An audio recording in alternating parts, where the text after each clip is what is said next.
Hello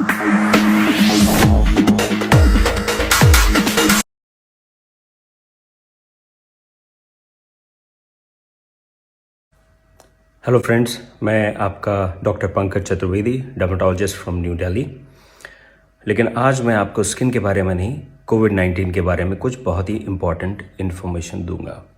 जैसा कि आप जानते हैं कि कोविड की वजह से हज़ारों की तादाद में लोग प्रतिदिन मर रहे हैं। कैओटिक माहौल है हर जगह, ऑक्सीजन नहीं है, बेड्स नहीं है, हेल्थ सिस्टम क्रैश कर चुका है। लोगों को समझ में नहीं आ रहा कि वो करें तो करें क्या। मैं आपको कुछ ऐसी इंपॉर्टेंट इन्फॉर्मेशन दूंगा जो किसी की लाइफ सेव करने में बहुत ही हेल्पफुल होगी। सबसे पहले ये समझिए कि ये बीमारी किस तरह की है। कोविड-19 एक नॉर्मल डिजीज़ नहीं है, ये बहुत ही वियर्ड डिजीज़ है जिसके 2 फेजेस होते हैं, फेज़ 1 एंड फेज़ 2। फेज़ 1 होता है पहले 6 दिन का, फेज़ 2 होता है दूसरे 6 दिन का। 12 दिन की डिजीज़ है, first 6 days and second 6 days. आपके लिए ये बहुत ही इम्पॉर्टेंट है जानना कि जो कोविड में मोर्टेलिटीज़ हैं, जो लोगों की डेथ्स हो रही हैं, लोग वेंटिलेटर पे जा रहे हैं और जिनको ऑक्सीजन की ज़रूरत पड़ रही है, वो फर्स्ट 6 डेज़ में नहीं पड़ती, वो सेकेंड 6 डेज़ में पड़ती है। This Covid is dangerous in the second phase, not in the first one. तो अगर आप टाइमली आइडेंटिफाई कर लें कि आपका ये जो सेकेंड फेज़ है कब शुरू हो रहा है और टाइमली अगर आप ट्रीटमेंट शुरू कर दें तो आप उस ऑक्सीजन वाले फेज़ में जाने से बच सकते हैं। तो सबसे पहले जिस दिन आपके सिम्टम्स शुरू होते हैं कोविड के, fever, body ache, diarrhoea, loss of smell, loss of taste, या जिस दिन आपकी रिपोर्ट पॉजिटिव आती है, दैट इज़ डे 1, तो फर्स्ट 5 डेज आप नॉर्मल मेडिसिन लेंगे, doxycycline, azithromycin, ivermectin, vitamin C, zinc, Fabiflu. इसमें अपनी डाइट पे फोकस करें, हाइड्रेट करें और रेस्ट करें। इसमें आपको पैनिक होने की ज़रूरत नहीं है। आपको केयरफुल रहना है जिस दिन आपका 6th डे है और 7th डे है। 6th एंड 7th डे से आप केयरफुल हो जाएंगे और अगले 1 हफ्ते तक you will be very very careful, because इसी फेज़ में कॉम्प्लिकेशंस बिल्डअप होते हैं और इसी फेज़ में लोगों की डेथ्स होती है। 6th डे आप एक CT स्कैन कराएंगे चेस्ट का और एक टेस्ट आप कराएंगे इन्फ्लेमेटरी मार्कर्स का, जिसमें CRP सबसे इंपॉर्टेंट है। कुछ और भी टेस्ट हैं जैसे D डाइमर और इंटरल्यूकिन 6, अगर करा लें तो बेटर है, और कंप्लीट ब्लड काउंट। अब इनका रोल क्या है? इनका रोल ये है कि अगर 6ठे दिन आपका CT स्कैन माइल्ड है तो इसका मतलब ये है कि आपकी जो डिजीज़ है वो आपको ज़्यादा ट्रबल करने वाली नहीं है।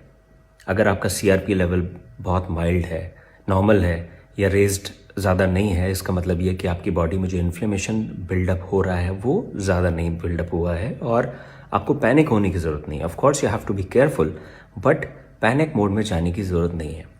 लेकिन अगर आपका CT स्कैन शो कर रहा है कि आपके चेस्ट में लंग इन्वॉल्वमेंट मॉडरेट है या सिवियर है और आपका CRP लेवल भी बढ़ा हुआ है, that means you will be in trouble after few days.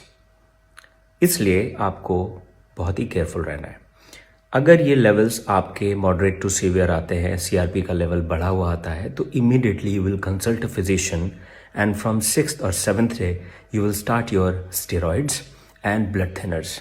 ये 2 चीज़ें हैं जो पेशेंट की जान बचाती हैं अगर टाइमली आप स्टेरॉइड शुरू करें और टाइमली ब्लड थिनर शुरू करें। लेकिन इसका मतलब ये नहीं कि आप अपने आप को सेल्फ मेडिकेट करें, क्योंकि अगर स्टेरॉइड्स आपने फर्स्ट फेज़ में ले लिए, क्योंकि आजकल सोशल मीडिया पे और व्हाट्सएप यूनिवर्सिटी में बहुत सारे लोग ज्ञान देते हैं कि हाँ स्टेरॉइड्स बड़े यूज़फुल हैं, और जैसे ही पेशेंट्स की रिपोर्ट आती है डे 1 से वो स्टेरॉइड शुरू कर देते हैं। That is bad. अगर आपने स्टेरॉइड्स फर्स्ट फेज़ में लिए, they will be dangerous for you, because उस वक्त वायरस रेप्लिकेट कर रहा होता है और उस वक्त अगर आप स्टेरॉइड्स ले लें फर्स्ट 5 to 6 डेज में, दे विल बी हार्मफुल। तो जो भी मेडिकेशंस लेने हैं वो अपने फिजिशियन और अपने डॉक्टर की एडवाइस पे ही लेने हैं। तो 6th और 7th day are very crucial. अगर टाइमली आपने ब्लड थिनर्स एंड स्टेरॉइड्स शुरू कर दिए, आपके प्रॉब्लम में आने के चांसेस काफ़ी हद तक कम हो जाएंगे। अब मेजर इशू क्या है? हमारा कॉमन टिपिकल इंडियन माइंडसेट कि जैसे ही हमारा 5वें दिन फीवर कम होता है हमें लगता है वी आर फाइन, हम ठीक हो गए। शुरुआत के 5 दिनों में हम हर 3 घंटे में अपना ऑक्सीजन लेवल चेक करते हैं, लेकिन 5th डे जब हमारा फीवर नॉर्मल हो जाता है, we throw away our oximeter, हमें ध्यान नहीं रहता कहाँ रखा हुआ है, and we forget to measure any kind of oxygen saturation, right? Of course, fever comes down, 5th, 6th, 7th day कुछ नहीं होता, 8th day भी कुछ नहीं होता, 9th day suddenly person starts feeling shortness of breath, weakness, कई लोग फेंट हो जाते हैं, कई लोग ब्लू पड़ने शुरू हो जाते हैं, क्योंकि that is the time when the oxygen dips suddenly. Covid में एक मेजर इशू है हैप्पी हाइपोक्सिया. दैट मीन्स जब तक ऑक्सीजन सैचुरेशन 80-85 तक नहीं चला जाता, पेशेंट को फील ही नहीं होता, वो नॉर्मल रहता है. He starts doing his daily routine activities, उसको लगता है मैं तो ठीक हूँ. और उसको उस वक्त अगर कोई बताता भी कि आप मेडिसिन ले लो, उसको लगता है कि क्या बता रहा है मुझे, because I am perfectly fine, why should I take medical care, because I don't feel anything. But that is the time, if you check, lot of people they have subclinical hypoxia. Their oxygen saturation is 90, 85, sometimes 80, but they're doing perfectly fine. But that is the time when we have to be very very careful and the person needs medicine, because उसके बाद का जो phase है जिसमें oxygen saturation और down जाता है, there is sudden deterioration of the patient. उसके बाद ऑक्सीजन की ज़रूरत पड़ती है. then you start panicking कि ऑक्सीजन सिलेंडर मुझे चाहिए, मुझे ऑक्सीजन चाहिए. we know that we are having short supply of oxygen. Oxygen demand बढ़ी है. overnight we can't produce 20 times 50 times more oxygen. No country can. So after 6th day you will check your oxygen saturation every 2 hours. हर 2 घंटे पे आप अपना oxygen saturation check करेंगे. कैसे check करेंगे? Right hand, या अगर आप लेफ्ट हैंडेड पर्सन है तो आपका लेफ्ट हैंड, उसकी मिडिल फिंगर, और वो भी तब जब ये मूव ना कर रही हो. तो इसको आप स्टेबल पोजीशन में रखेंगे, ऑक्सीमीटर लगाएंगे और कोशिश करेंगे कि इसमें कोई मूवमेंट ना हो. उस वक्त आप अपना ऑक्सीजन सैचुरेशन चेक करेंगे. उसके बाद आप वॉकिंग पोजीशन में भी अपना सैचुरेशन चेक करेंगे, जिसको बोलते हैं 6 मिनट्स वॉक टेस्ट. आप ऑक्सीमीटर लगाएंगे, 6 मिनट्स के लिए वॉक करेंगे और उसके बाद देखेंगे कि आपका ऑक्सीजन सैचुरेशन कितना है. इट शुड नॉट फॉल 5% और मोर देन दैट.